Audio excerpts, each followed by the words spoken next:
आप फोन पे का इस्तेमाल करते हैं, गूगल पे का, पेटीएम का और बहुत सारी एप्लीकेशंस ऑनलाइन पेमेंट करते हैं। अब आपको चार्जेस देने पड़ेंगे। दो तरह की खबरें हैं, वजाहत करते चले। पिछले 24 घंटों में बहुत सारी खबरें हैं जिसने बहुत सारे लोगों को प्रेशराइज किया है, दबाव में डाला है। जहनी तनाव का कई लोग शिकार हुए हैं कि अगर हम 50 रुपए की चीज लेते हैं तो उस पर भी 3-4 रुपए 5 रुपए चार्जेस पड़ जाएंगे, फिर हमारे पास बचता क्या है। फिर ऑनलाइन से बेहतर है ऑफलाइन पेमेंट करें, 50 रुपए का नोट इस्तेमाल करें, 100 रुपए ले जाएं, दुकान पे सीधे दुकानदार को दें, सामान लें। पहली खबर क्या थी वो भी मैं बताऊं, और उसके बाद जो वजाहती बयान आया है जिसमें क्लियर किया गया है कहां पर आपको चार्जेस पड़ेंगे। एनपीसीआई जिसने यूनिफाइड पेमेंट इंटरफेस यानी यूपीआई के जरिए जो अदायगी करते हैं उनको बड़ा धचका दिया। और यूपीआई क्या होता है, जो आप लोग स्कैन करते हैं, पैसा उससे देते हैं, पेटीएम से करते हैं, गूगल पे से करते हैं, इसी तरीके से जो हमारे पास पैन इंडिया वो सारी एप्लीकेशंस इस्तेमाल होने वाली हैं जिनमें फोन पे भी है। तो झटका यहां से लगा था कि national payment corporation of India ने 24 मार्च 2023 को एक सर्कुलर जारी किया जिसके मुताबिक नए माली साल यानी ये जो नया फाइनेंशियल ईयर है इसमें 1 अप्रैल से यूपीआई के जरिए 2000 रुपए से ज्यादा के ट्रांजैक्शन पर 1.1% पीपीआई चार्ज अदा करना होगा। यानी 2000 से ज्यादा के आपको पैसे का आप सामान लेते हैं तो अगर ऑनलाइन पेमेंट करते हैं 1.1% आपको चार्जेस देने होंगे। दुनिया के डिजिटल होने के साथ अब ज्यादातर लोग ऑनलाइन पेमेंट यानी मोबाइल पेमेंट को अहमियत देते हैं और हर छोटी बड़ी दुकान पर इसकी मौजूदगी इसे मजीद मकबूल बनाती है, काफी मजबूत भी बनाती है। हर जगह स्कैन कोड लगा है तो 5 रुपए का जूस भी पिएंगे, 5 रुपए आप किसी मोची के पास भी चले जाएंगे, वहां भी आप स्कैन करके दे सकते हैं। इसके अलावा कुलचे वाले के पास भी आप जाएंगे, वहां पर भी 10-15 रुपए आप देंगे तो स्कैन करके आप दे सकते हैं। लेकिन 1 अप्रैल से अदायगी यूपीआई के जरिए जो होनी थी, यूनिफाइड पेमेंट इंटरफेस, आपके मोबाइल से जो ऑनलाइन पेमेंट आप करते हैं अपनी जेब मजीद ढीली करनी पड़ेगी। ये पहली खबर थी।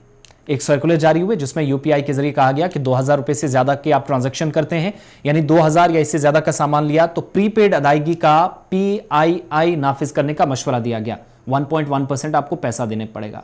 अहम बात यह है कि पीआईआई में मोबाइल वॉलेट या कार्ड के जरिए ट्रांजैक्शन शामिल हैं, यह भी आपको याद रखना होगा, मोबाइल वॉलेट या ट्रांजैक्शन। तेलंगाना से कांग्रेस के लीडर हैं, कांग्रेस के बल्कि चीफ हैं रेवंत रेड्डी। उन्होंने यूपीआई रकम में जो लेन देन या जो चार्जेस की बात है बढ़ाई गई तो सरकार की तरफ से रकम की वसूली से मुतल्लिक खबरों पर उन्होंने नाराजगी जाहिर की और कहा कि क्लियर खबरों के साथ सामने आई है, लोगों को परेशान क्यों करते हैं। ट्वीट किया और कहा कि शफाफ अदायगी के नाम पर लोगों को ऑनलाइन की भी अब ठगा जाने लगा है और जो ऑनलाइन पेमेंट होगी उसकी तरफ रागिब करना और अब अदायगियों पर 1.1% चार्ज लेना मोदी हुकूमत की घटिया इखलाकियात का सबूत है। यह सरकार पर सवाल उठाया।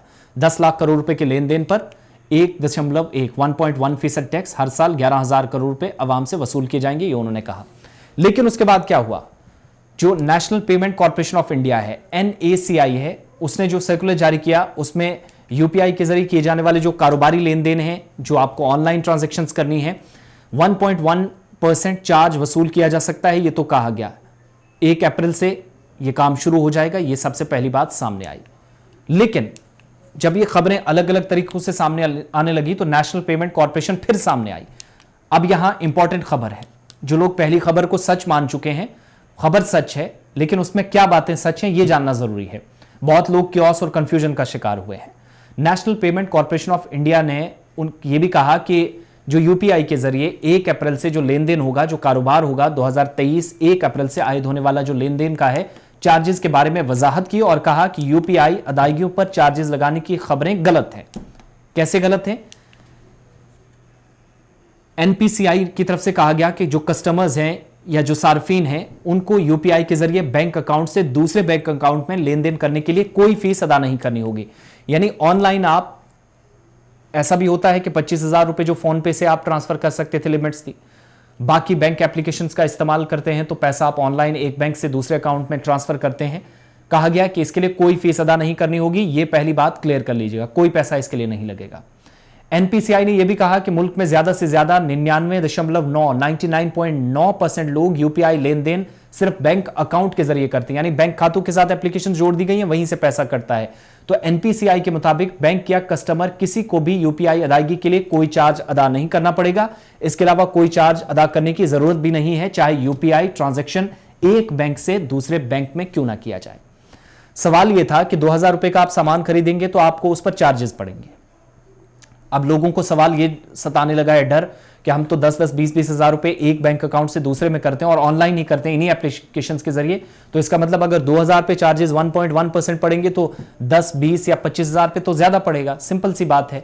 जो मैथ पढ़ते हैं, मैथमेटिक्स जानते हैं, स्टैट्स जानते हैं, वो आसान तरीके से इसको सॉल्व कर पाए। लेकिन एनपीसीआई ने कहा कि रेगुलेटरी जो रहनुमा खतूत हैं, जो गाइडलाइंस है रेगुलेटरी की, उनके मुताबिक प्रीपेड अदायगी के आलात पीपीआई, जिसमें वॉलेट अब आज के वक्त में इंटर ऑपरेबल यूपीआई इकोसिस्टम का हिस्सा है, यानी जो आप वॉलेट के जरिए पैसा देते हैं, जो एप्लीकेशन जैसे आप पेटीएम का इस्तेमाल करते हैं, वॉलेट में कितने पैसे हम इसका इस्तेमाल करते हैं, इसके पेश नजर एनपीसीआई ने पीपीआई वॉलेट्स को इंटर जो ऑपरेबल है यूपीआई इकोसिस्टम का हिस्सा बनने की इजाजत दी है। अब क्या है कि इंटरचेंज चार्ज सिर्फ पीपीआई यानी जो मेचेटला ट्रांजैक्शंस पर ही नाफिज होगा और इसके लिए सारिफ को कोई फीस अदा नहीं करनी होगी। सिंपल सी बात है। जो 2000 रुपए से ऊपर की बात की जा रही है वो तो समझ में आती है, 1.1%। लेकिन आप बैंक अकाउंट से दूसरे बैंक अकाउंट में पैसा भेजेंगे, उस पर भी चार्जेस पड़ेंगे।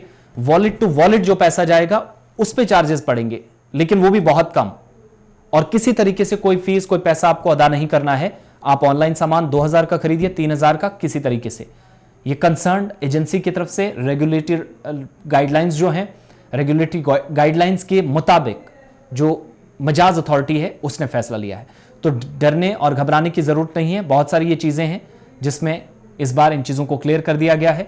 तो अब आप वॉलेट भी इस्तेमाल कीजिएगा। वॉलेट में थोड़े बहुत जो चार्जेस हैं इन फ्यूचर आपको उनसे गुजरना पड़ेगा, लेकिन आप बैंक से बैंक ट्रांसफर करेंगे, 2000 का सामान लेंगे, वहां कोई फीस अदा नहीं करनी पड़ेगी। ये मैंने बयान पढ़कर आपको सुना दिया। लिहाजा जो पहले खबरें आ रही थी वो मैंने पहले पढ़कर सुनाई, और जो असल खबर उसके बाद थी वो भी आपको दिखा दी। होप सो कि चीजें आप दुरुस्त हो जाएं, आपको बात समझ आ जाए।